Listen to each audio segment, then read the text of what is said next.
चीन एक वाहिद मुल्क है जो 90 अरब डॉलर की एक्सपोर्ट बेचता था आपके मुल्क में, जिससे आपके मुल्क के चूल्हे जलते हैं। तो मुझे तो हैरानगी होती है, -23% है आपका जीडीपी, -23। पहली चीज इन्होंने बोला आपकी इकोनॉमी बड़ी खराब हो रही है, आपको रोटी नहीं मिल रही है। अभी इंडिया और बोला कि -23% चली गई जीडीपी। अभी इंडिया को ना चाइना को गधे बेचने की जरूरत नहीं पड़ेगी और ना 15 रुपए किलो टिड्डी बेचने की जरूरत पड़ेगी। जब जरूरत पड़ेगी बताएंगे आपको। और दूसरी चीज इन्होंने बोली कि वो दोजख का आदमी प्राइम मिनिस्टर बनाया हुआ है, उसी दोजख के आदमी को सऊदी अरेबिया ने अपना अवार्ड दिया, यूएई ने हाईएस्ट अवार्ड दिया, फ्रांस ने हाईएस्ट अवार्ड दिया। आप दोजख का बोल रहे हैं ना, बाकी तो जन्नत का बता रहे हैं। सऊदी अरेबिया को आप इस्लामिक कंट्री नहीं मानते होंगे, आपकी प्रॉब्लम, हम तो जानते हैं ना वो क्या कंट्री है। अब आते हैं हम लोग इस पे कि पाकिस्तान ने कितना टेरर से लड़ा है। पाकिस्तान कितना टेरर से लड़ा है, इस बात के लिए आपके प्राइम मिनिस्टर खुद ऑन रिकॉर्ड बोल चुके हैं कि हम इतने टेररिस्ट भेजते थे अफगानिस्तान में और कश्मीर में। आपने क्या कुर्बानी दी? आप खुद बोलते हैं कि हमने टेररिस्ट, भाई ऑन रिकॉर्ड आपके फॉर्मर प्रेसिडेंट परवेज मुशर्रफ ने बोला कि हमने तालिबान बनाई, हमने लड़ाई की अफगानिस्तान में, सारा तालिबान हमारा बनाया हुआ था। आप बोल रहे हैं कितनी कुर्बानी दी। अरे भाई, आपकी थिंकिंग ये है कि हमारा जो आदमी है, हमारा जो टेररिस्ट है वो तो शरीफ आदमी है, दूसरे का जो है वो खराब है। अरे कैसे खराब है? म्यांमार ने आज तक एक उंगली इंडिया पे नहीं उठाई। ये जो आपके साथ बैठे हैं, म्यांमार ने तो अगले जाता है, ये ब्लेम करेंगे इंडिया को, म्यांमार नहीं बोलता है। और म्यांमार बेचारे ने एक छोटा सा मुल्क है, आप उनके बॉर्डर पे जो अगला आपने हमला कर दिया था उनके मुल्क में, ये 2 साल की बात है। लंबे चौड़े मुल्क हो आप, कौन से लंबे चौड़े मुल्क हो? हमारे 2 राज्य में इलाज है तो पूरा पाकिस्तान बन जाता है। आप कौन से बहुत लंबे चौड़े हो? म्यांमार पर आपको जिसे पंजाबी में कहते हैं, आपको डील करना तो आता है, मैं वो लफ्ज नहीं बोलना चाहता है यहाँ पे। भूल गए, मैं आपको पता है कैसे सेट करना है। आप मेरे बहुत लंबे चौड़े मुल्क हो, आप लंबे चौड़े। हम आप जितने नहीं है। आप ये ताना देते हैं आप अक्सर कि जी आप छोटा देश, हम बड़ा देश है। 1 मिनट, रकबे के लिहाज से बड़े, इसमें कोई दो राय नहीं है। पाकिस्तान रकबे के लिहाज से आपसे छोटा मुल्क होगा, नो डाउट इन इट, लेकिन हमारा ज़र्फ, हमारा दिल, हमारी सोच आपसे बहुत बड़ी है। मुझे ये बताते हैं, ये हकीकत को आप डिनाई नहीं कर सकते। जरा काज़मी साहब आप भी सुनिएगा, कमर चीमा साहब आप भी, दोनों शर्मा साहब आप दोनों सुनिएगा, रोहित आप भी, नीरज आप भी मेरी बात सुनिएगा। इसी हिंदुस्तान का जो आपका बड़ा देश है, उसका सीना चीरकर पाकिस्तान निकाला गया। क्यों? क्योंकि मुसलमान और हिंदू एक साथ नहीं रह सकते थे। कायदे आज़म के विजन को आज सलाम पेश करें। अगर आप जरा से भी हकीकत पसंद है कि उन्होंने कह दिया था कि आगे जाके क्या होगा, वही सब हो रहा है जो उन्होंने इतने साल पहले प्रेडिक्ट किया था। आज वहां पे मुसलमान अपने आप को साबित करेगा कि हाँ मैं इंडिया के साथ लॉयल हूँ, तब उसको वहां जीने का हक दिया जाएगा। चीन के मुसलमानों के बारे में 2 शब्द कहिए ना डॉक्टर फिजा, चीन के मुसलमानों के बारे में कुछ कहिए। शर्मा साहब पहले मेरी बात का जवाब दे देना। जवाब ये नहीं होता कि मैं आपसे पूछूं कि आपने किस रंग का कुर्ता पहना तो आपके कि तुम्हारे कुर्ते का क्या रंग है। आप मेरी बात का जवाब दें। जवाब तो दे रहा हूं, सवाल पूछे, मेरे पैनलिस्ट जवाब देंगे। रही बात हिंदुस्तान के मुसलमानों, आप मेरे जवाब देना। आप जवाब जो दे रहे सारी दुनिया देख रही है आपको। आपको पहले भी बताया, आज फिर बता रहा हूं कि आपके यहाँ वहाँ कौन खुश है बड़ी जात पात के हिंदुओं के अलावा? विप्रो का चेयरमैन अजीम प्रेमजी है, आपको पहले भी बताया है। यहाँ का मुसलमान अजीम प्रेमजी है। आप चिंता ना करें यहाँ के मुसलमानों के लिए, एक अजीम प्रेमजी नहीं है, हर चप्पे पर है और यहाँ का मुस्तकबिल है मुसलमान। डॉक्टर एपीजे अब्दुल कलाम यहाँ के मुसलमानों की बात नहीं करी, तो बात है सोच का फर्क है, मेरी बात समझ ही नहीं पाए। मुसलमान नीरज ने एक नाम गिनवाया, मैं आपको 10 और गिनवाता हूँ। यहाँ पे बड़ी बड़ी केमिकल फैक्ट्रीज चलाई जा रहे हैं। यहाँ पे शाहरुख खान इसी कंट्री में रहते हैं, सलमान खान कोई फैक्ट्री नहीं चलाते हैं, उनकी पॉपुलैरिटी पे मूवीज चलती हैं। यहाँ पे एमएलए एमपी जो हैं ये यहाँ पे जीतते हैं। नसीरुद्दीन शाह भी वहीं पे रहते हैं। कुछ अर्सा पहले क्या उनके बयान आते थे, भूल गए आप? नसीरुद्दीन शाह, वही मैं पहले भी बोल चुका हूँ, इंडिया डेमोक्रेसी है, वो बोल सकते हैं, वो राइट है, लेकिन ये जरा बता दे कि उनके खिलाफ क्या हुआ एक भी। लेकिन आप नक्शा खींच रहे हैं ना, ये पॉइंट काफी है। आप कह रहे हैं कि वहां पे शाहरुख खान रहते हैं, सब रहते हैं। हाँ, रहते नहीं है, कराची में रहते हैं क्या? शाहरुख खान रहते हैं, सलमान रहते हैं। कैसे रहते हैं कि नसीरुद्दीन शाह की तरह बोलते नहीं है, चुप करके रहते हैं, खामोशी से लब सीखे रहते हैं। जिस दिन बोलेंगे फिर रह के दिखाएं। और कौन बोलते नहीं? अभी जो आमिर खान का इशू बना था हाल ही में, एक मिनट ठहरे, आमिर खान जो मेरे ख्याल से बॉलीवुड में आमिर खान जैसा आर्टिस्ट होगा ही नहीं। सुपरस्टार, सबसे बेहतरीन अदाकार, उसका जो इशू बना था, आपका पूरी भारतीय आवाम, भारतीय जनता चल दौड़ी थी उसके पीछे कि भाई ये क्या कर दिया था उन्होंने ऐसा, मुझे जरा ये बता दें क्या कर दिया था आमिर खान ने ऐसा, ये आजादी है इजहार राय वहां पे। आमिर खान ने नहीं, उनकी वाइफ किरण राव ने बोला था, जो तस्वीर पर इतना इशू बन गया।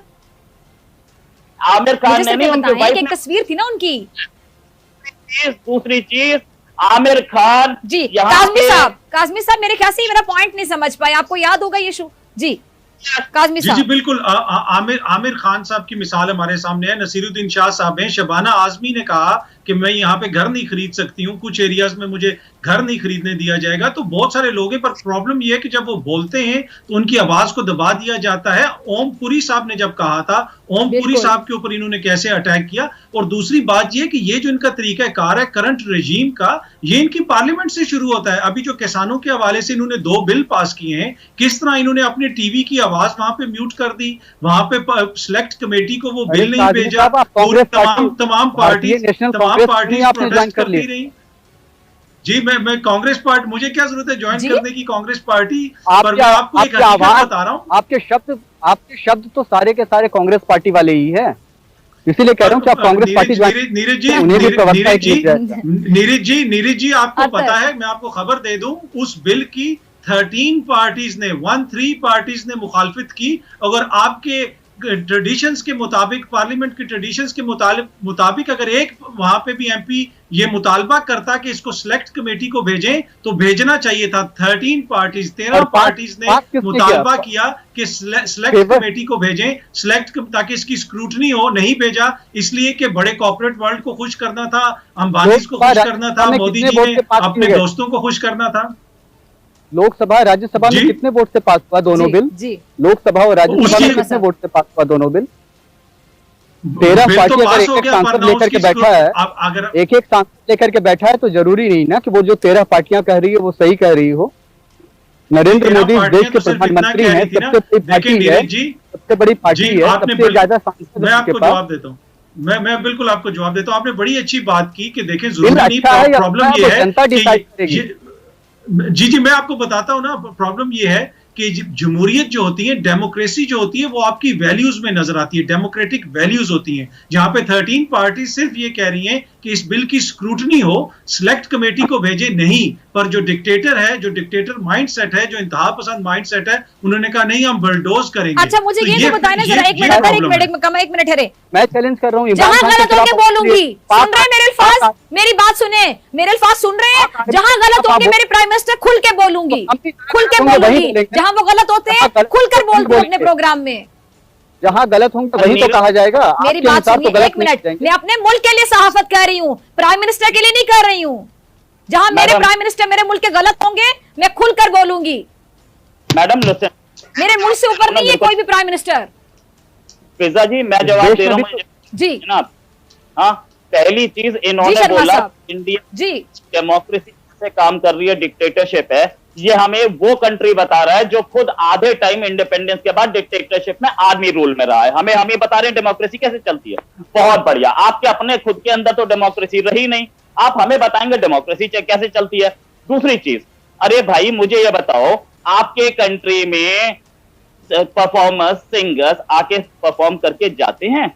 अभी इशू बना था किसका, मीका का या किसी एक का बना था, ठीक है, उसको तो कुछ नहीं बोला गया, और दूसरे आर्टिस्ट गए, कुछ नहीं बोला गया। एक पर्टिकुलर सहाफी की आप बात कर रही हैं कि उनको धमकियां मिल रही हैं। अरे धमकी किसको नहीं मिलती है? आपके कंट्री में नहीं मिलती है क्या धमकी? ऐसे ही कोई सड़क चलता दे जाए तो बात रही। एक भी पत्थर पड़ा है किसी के घर पे? आपने बोला कि आमिर खान, सलमान खान, आमिर खान को इतना कुछ बोला गया। यार आमिर खान की जो राइट टू, अच्छा वैसे यहाँ पर ऐसा नहीं हो, एक मिनट ठहरिएगा, एक मिनट। हमारे यहाँ जितने भी एक्टर्स हैं, जितने भी सेलिब्रिटीज हैं, जितने भी सहाफी हैं, मेरा नहीं ख्याल कि किसी के घर के बाहर आके कोई एहतजाज करेगा या धमकियां दी जाएंगी या कोई अपने एरिया में घर नहीं ले सकेगा। जैसे कि शबाना आजमी, कितनी खिदमत है बॉलीवुड के लिए उनकी, आप लोग उनको ये सिला दे रहे हैं कि वो कुछ एरियाज में घर ही नहीं ले सकती बेचारी, और अभी वो शबाना आजमी है। मतलब जावेद अख्तर कितना बड़ा नाम है। अगर ऐसे लोग वहां पे सफर कर रहे हैं तो मुझे बताएं फिर आम बंदे की क्या हालत होगी, आम मुसलमान वहां कैसे रहता होगा? रोहित ये बता दें आप। आंसर होने दीजिए, इससे पहले कि नीरज बीच में डिस्टर्ब कर दें। सुनिए, जो शबाना जी क्या पार्लियामेंट की मेंबर रही, वो हमारी पार्लियामेंट की मेंबर रही हैं, एक पार्लियामेंट की रही हो, और शबाना आजमी के हस्बैंड पार्लियामेंट के मेंबर रहे हमारे, ठीक है। और वो क्या किराए के घर में रहती हैं, मकान नहीं है उनके पास, किसको वो झूठ बोल रही हैं? उन्होंने कहा कि मैं कुछ एरियाज में कुछ इलाके ऐसे जहां पे मैं घर नहीं ले सकती। अरे तो कश्मीर में तो मैं भी नहीं ले सकता था उस समय, अब तो 370 हटा, उन्हीं के कहने पे हटाया गया होगा। आप लोगों की तो बड़ी ख्वाहिश थी कि कश्मीर में आप लोग जाके घर भी लें और कश्मीरी औरतों से शादियां भी करें आप लोग। आप लोगों की मेहरबानी से ख्वाहिश पूरी हो गई, ले लेंगे।